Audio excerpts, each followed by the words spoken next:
Retorno presencial nas escolas. O movimento da criança como eixo estruturador. Professor Fábio Marchioretto. Entendendo a complexidade da questão, o propósito desse material é trazer contribuições para pensar o retorno das crianças ao ambiente escolar com muita segurança, levando em consideração o movimento como importante elemento a ser trabalhado, além de um potencial aliado nessa nova organização dos processos escolares. Depois de meses de confinamento, é hora da criança entrar em movimento. O que fazer nessa volta à escola? Um ditado muito importante nessa hora é que o uso dita a função. Crianças que ficaram muito tempo em isolamento social vão ter muitas das suas funções motoras com problemas visíveis e até invisíveis que essa falta de movimento gerou ao organismo de cada criança durante a quarentena. Como retornar à escola com um trabalho motório extremamente necessário? É essa a proposição desse trabalho. Esse material será dividido em 4 partes. A primeira vai mostrar a importância do movimento para a criança, nos relembrar alguns importantes elementos que necessitarão de atenção e trabalho no retorno. A organização dos espaços. Como organizar os espaços de retorno para que o aluno possa realizar suas atividades de modo seguro? Seguro significa menos riscos de exposição e contaminação da Covid-19. 3. Projetos individuais relacionados ao movimento da criança. Nessa parte, serão apresentados alguns exemplos de projetos possíveis de serem realizados nesse retorno, principalmente relacionados às atividades de locomoção, manipulação, expressão e comunicação. 4. Ampliação do trabalho. Como implementar aos poucos uma 4. Ampliação do trabalho. Como implementar aos poucos uma retomada e 4. Ampliação do trabalho. Como implementar aos poucos uma retomada e envolver os conteúdos escolares através dos projetos relacionados ao movimento da criança.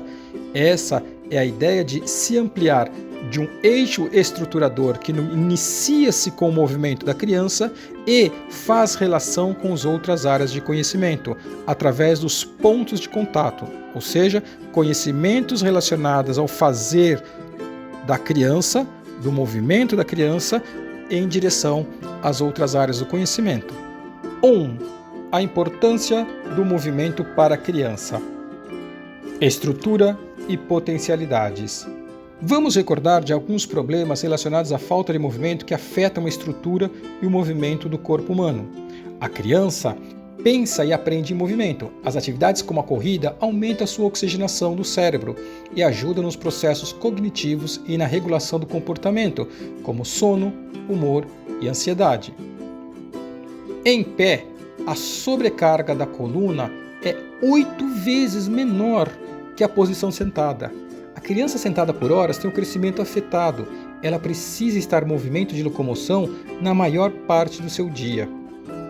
Quando a criança fica sentada com foco na tela, ela não desenvolve a visão periférica, não percebe o entorno e tem dificuldade para tomar boas decisões.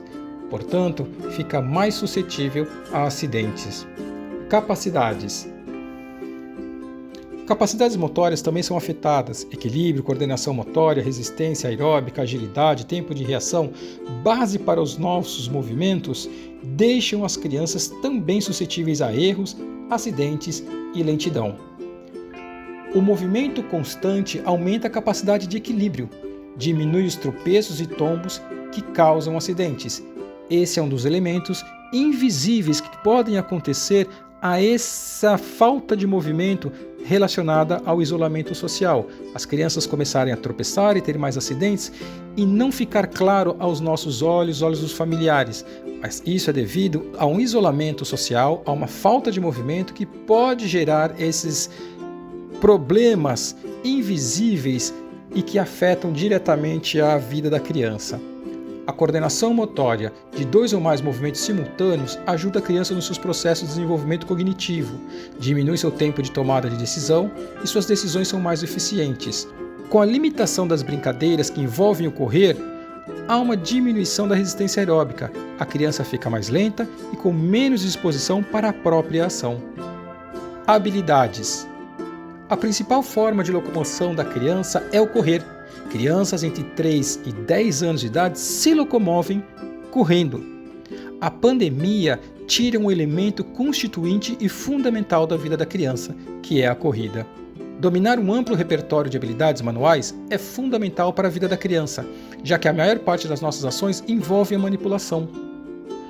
É na infância que a criança constrói seu repertório motório e conhece os movimentos que lhe são agradáveis e que serão praticados durante a vida com os mais diversos objetivos. 4. Relação com o ambiente físico e social. Nesse momento, é necessário a construção de saberes espaciais. A criança sabe o que significa manter um distanciamento de 1,5 m, pois ela deverá experimentar, compreender e realizar esse saber. Cabe a nós, nesse retorno, fazer todo esse ensinamento para as crianças. Essa distância de 1,5 m, ela é também a nossa própria bolha social. Quando nós estamos diante de uma outra pessoa, mantemos distância para alguns contatos sociais que nós temos. Somente quando a pessoa é querida, nós deixamos mutuamente entrar a outra pessoa nas nossas bolhas para nos cumprimentar com as mãos, dar abraços e beijos. Agora, nós precisamos ensinar para as crianças que essa bolha social necessita ficar fechada todo o tempo para a nossa segurança. Portanto, nós sempre tivemos nossa bolha social. A diferença é que agora ninguém pode entrar por nossa segurança. Isso nós precisamos também ensinar as crianças nesse processo de retorno. 2. Organização dos espaços. 2. A organização dos espaços. Os espaços, de preferência abertos, precisam ser pensados para atividades de locomoção, manipulação e comunicação e expressão.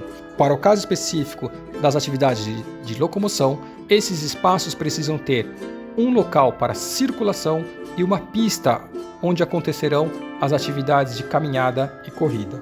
Os espaços para o trabalho de manipulação, comunicação e expressão devem ser individualizados em círculos, quadrados, retângulos para manter um distanciamento seguro. Os espaços podem ser estilizados por desenhos pessoais dos alunos para dar identificação e significado a esses lugares.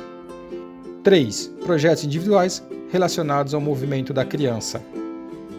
Os projetos individuais devem ser um momento exploratório no espaço para reconhecimento. No caso da locomoção, a criança deve entrar na pista, caminhar ou correr conforme sua conveniência. Os projetos podem abarcar os conteúdos de resistência, velocidade, agilidade. Professores e alunos podem definir objetivos e a cada encontro programar temas a ser trabalhados em relação à locomoção. Esses temas podem ser pesquisados em conjunto e compor um portfólio de aprendizagem. No que se refere à locomoção, os alunos podem elaborar fichas para acompanhar toda a sua trajetória evolutiva, com variáveis como o tempo, a distância, os batimentos cardíacos, a velocidade, entre outros elementos. Nos projetos de manipulação, os alunos podem trabalhar com materiais diversos, trazidos de casa ou fornecidos pela própria escola, todos sempre higienizados após o uso. Os projetos podem ser relacionados a corte e costura, construção de objetos, desafios relacionados a planos, trabalhar no plano baixo, médio e alto, a malabarismos com tecidos, bolas grandes, pequenas, bolas de meias construídas pelos próprios alunos, projetos de coordenação motora através de jogos como 5 Marias, desafios individuais com cordas.